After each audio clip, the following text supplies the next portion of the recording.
Pernah nggak sih kalian lihat seseorang diejek karena penampilannya? Atau mungkin ada teman yang dijauhi karena dianggap berbeda dari yang lain? Banyak orang menganggap hal-hal seperti itu cuma bercanda.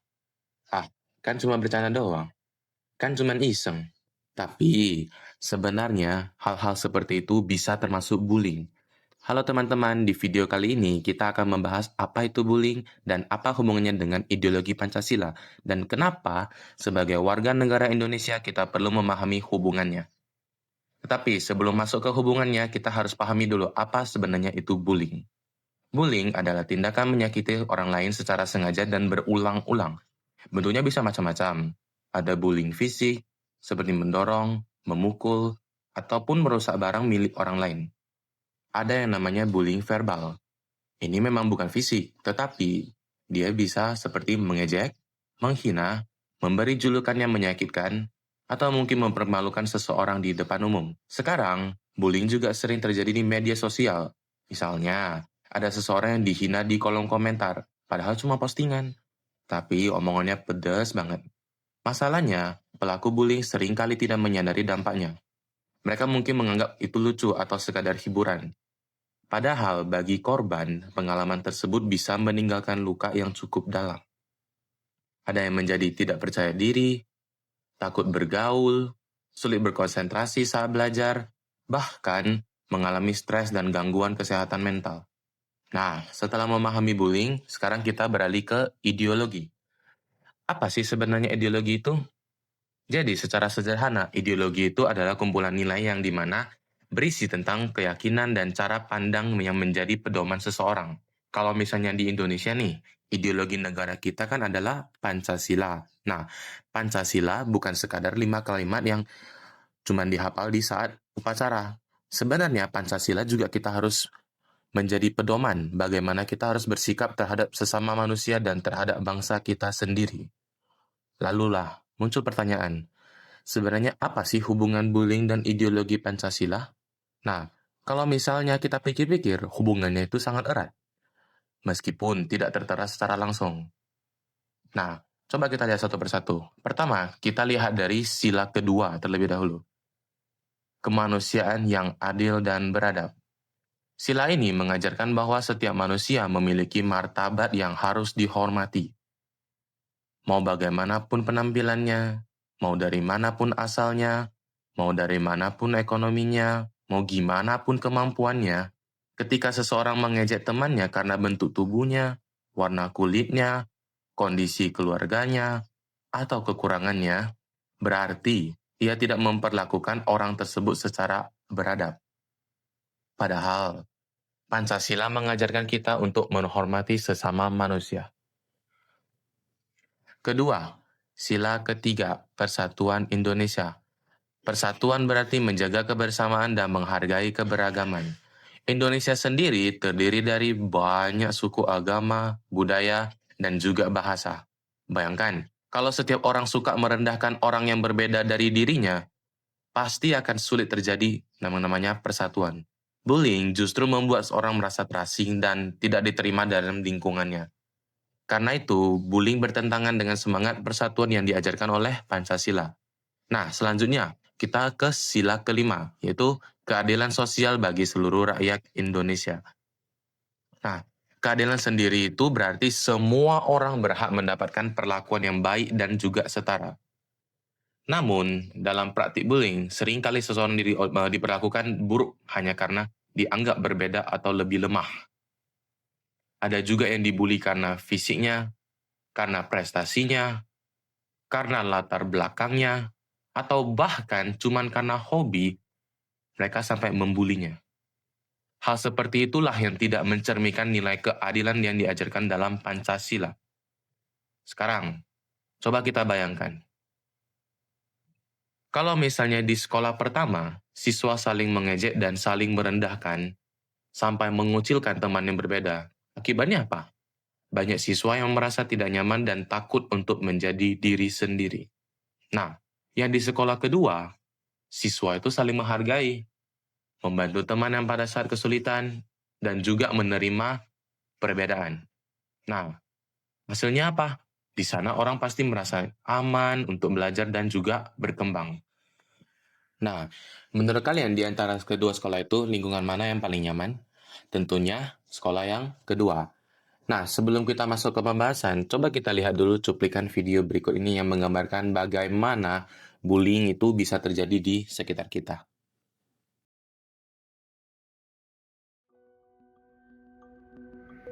Di sebuah kampus, ada mahasiswa yang bernama Alia. Dia sebenarnya anak yang baik, pintar, dan juga anak yang pernah aktif. Namun belakangan ini sifatnya berubah total 180 derajat. Bukan karena dia ingin, keadaan lingkungan lah yang memaksa dia menjadi seperti itu.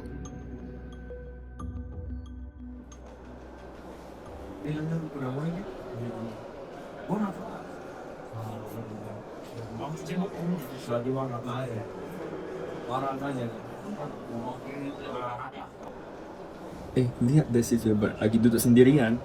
Iya, lihat aja dia. Siapa yang mau duduk sama dia? Ya gimana orang yang gitu? Gitu gimana?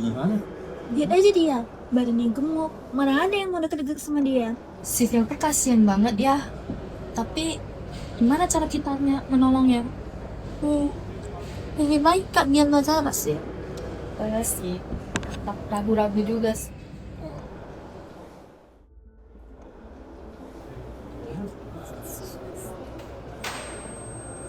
Jangan pakai mata dong.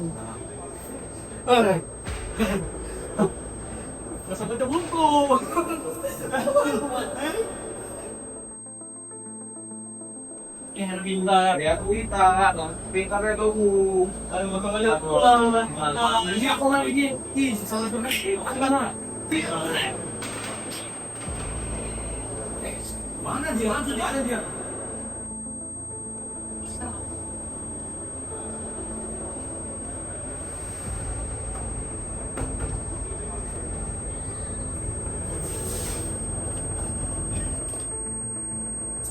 Oh ini yang kemarin buku itu.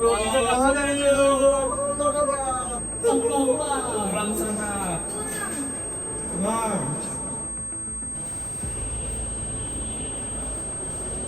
Posting apa sih, Dek? Bacot lu culun. Aja nolak. Buka jelas. Lebay kali sih Dut. Sok pinter wibu.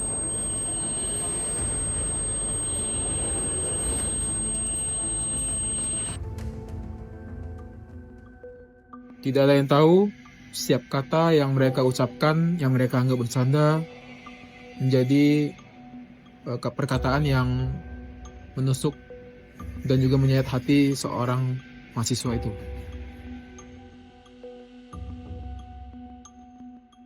Pada hari itu, Alia naik ke lantai atas gedung. Tidak ada yang menyadari apa isi pikirannya. Tidak ada juga yang bertanya, apakah kamu baik-baik saja?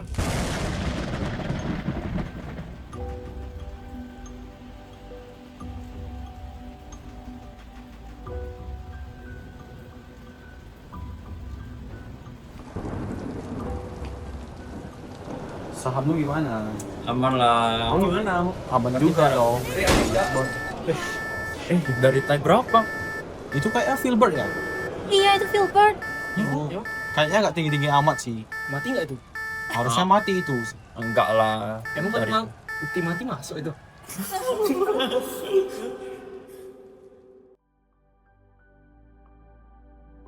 Bahkan saat dia keluar, luka itu belum berhenti. Kata-kata yang keluar tanpa hati.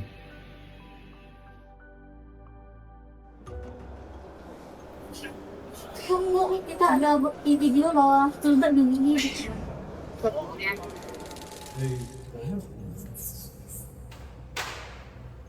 Jangan pakai mata dong. Pintar ya, pintar itu. Ini aku lagi. Salah mana? Oh ini yang kemarin buku itu. Orang sana.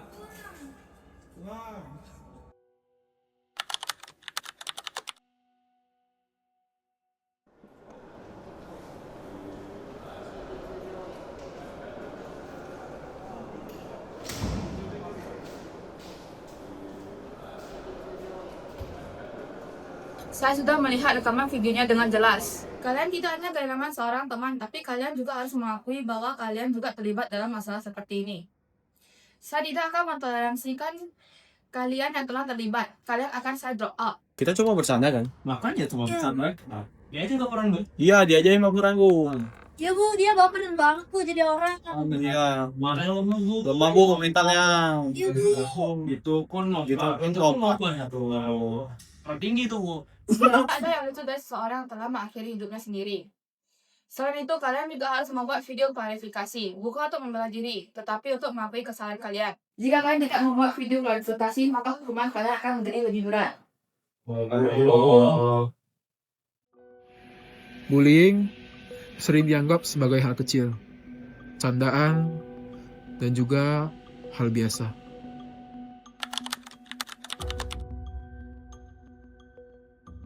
Saya Frendelin, saya adalah salah satu pelaku pembulian kepada saudara Filbert. Halo, nama saya Sora. Saya merupakan teman sekelas dari Filbert yang ikut membuli Filbert. Saya Stanley dan saya mau mengakui bahwa saya telah melakukan tindakan yang tidak pantas dengan menendang dan melempar buku kepada Filbert. Saya Capri, saya menyampaikan permohonan maaf atas kesalahan dan ketidaknyamanan yang telah terjadi. Namun, bagi sebagian orang, itu adalah luka yang tidak terlihat.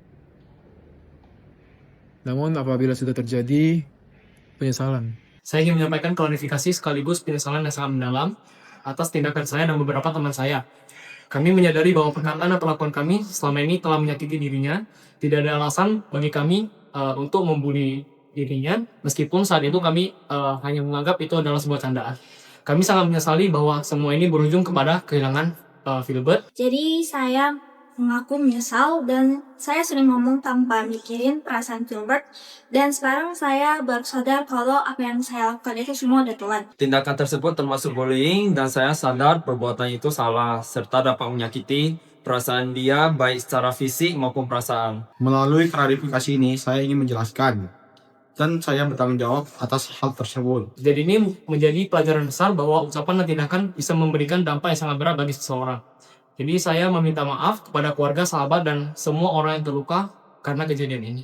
Dan untuk itu saya mau bilang saya minta maaf kepada Filbert dan keluarga Filbert. Saya meminta maaf kepada Filbert yang dirugikan atas tindakan dan sikap saya. Terima kasih. Dan akan berusaha lebih berhati-hati agar kejadian serupa tidak terulang kembali. Terima kasih. jadi sebelum terjadi, pilihlah untuk berhenti dan juga pilihlah untuk menghargai dan mengerti.